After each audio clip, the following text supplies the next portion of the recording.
भारत में जन्मे हैं इसलिए भारतीय नववर्ष मनाते हैं।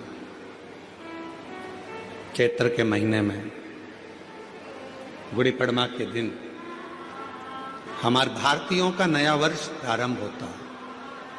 फिर भी आज के बेटा बेटी जितने कैलेंडर से नया वर्ष मनाते हैं, 2025 जाएगा, 2026 आएगा।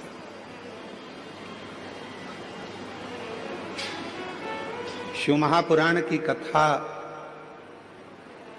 इस 2025 में आपके मुंबई में हो रही है।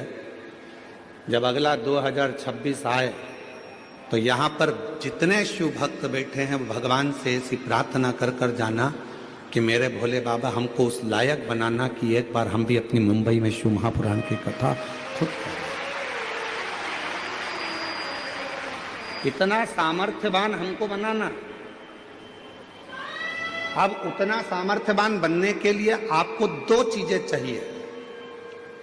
आप सब 2026 जब प्रारंभ हो तो दो चीजें अपने पास में रखना, एक मेहनत और दूसरा महादेव। अगर आपके पास में है तो आप 2026 में एक ना एक बार शिव पुराण की कथा जरूर करवा सकते हो।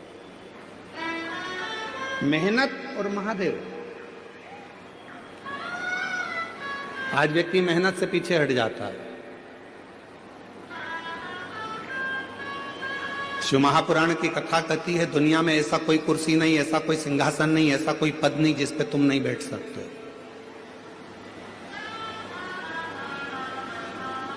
ऐसी कोई कुर्सी नहीं बनी है, ऐसा कोई पद नहीं बना, ऐसा कोई सिंहासन नहीं बना जिस पे आप नहीं बैठ सकते।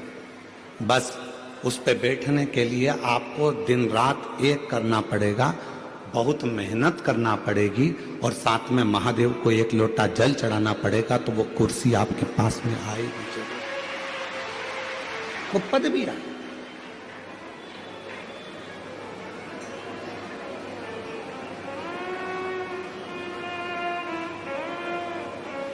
एक लाइन है, जो डर गया जम के बोलो वो मर गया। मेहनत से क्या डरना, विद्या अध्ययन से क्या डरना, परिश्रम से क्या डरना।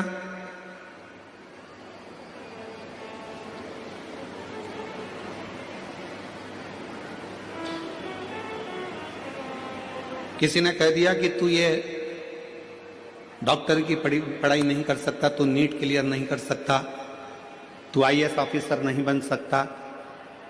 जिसने कहा उसी दिन अपने मन में संकल्प कर लीजिए कि अब मैं नीट क्लियर कर कर रहूंगा, अब मैं सीए क्लियर कर कर रहूंगा, अब मैं आईएएस ऑफिसर बनकर रहूंगा। अब मुझे मेहनत को बढ़ाना है, 4 गुना करना है, परिश्रम करना है, रात दिन एक करना है और शिव जी को एक लोटा जल चढ़ाना है और बढ़ते चले जाना है। तो निश्चित है कि मैं अपनी उस मंजिल तक पहुंचूंगा।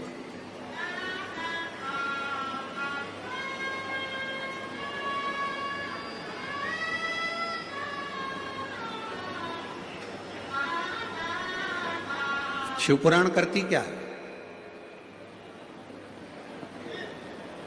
शिव महापुराण का कार्य क्या है? जो होश में है शिव पुराण उसमें जोश भरती है। किसको जोश भर रही है? जम के बोलो। जो होश में है। शिव पुराण क्या करती है? जो होश में है उसको जोश भरती है। होश कैसा? कई लोग होते हैं नशे में रहते हैं, उनको होश ही नहीं रहता। कोई धन के नशे में है, कोई सत्ता के नशे में है, कोई वैभव के नशे में है, कोई अपनी वाणी के नशे में है, कोई अपनी काया के नशे में है, कोई अहंकार के नशे में इतना चूर रहता है कि उसमें फिर होश नहीं रहता, उसमें होश नहीं रहता। इतना नशे में डूबा रहता है कि वो होश खो बैठता है, उसके अंदर होश नहीं रहता।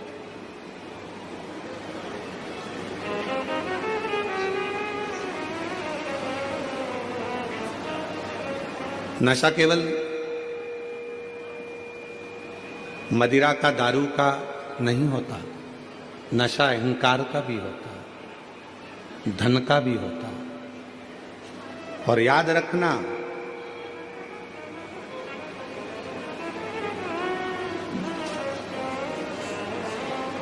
पानी में डूबोगे तो बचने के सार हैं,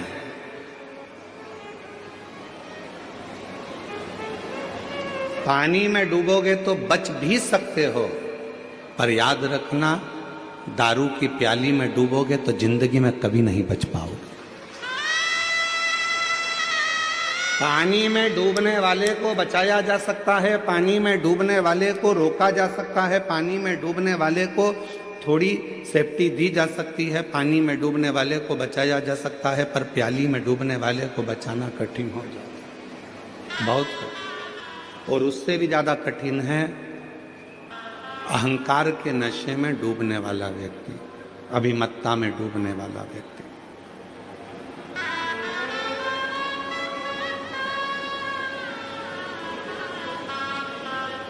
हमारे यहाँ तो कितनी सुंदर भाषा में कहा कि कोई भाग्य से, कोई किस्मत से ये शिव महापुराण की कथा अपने नगर में, अपने गांव में, अपने शहर में आती है।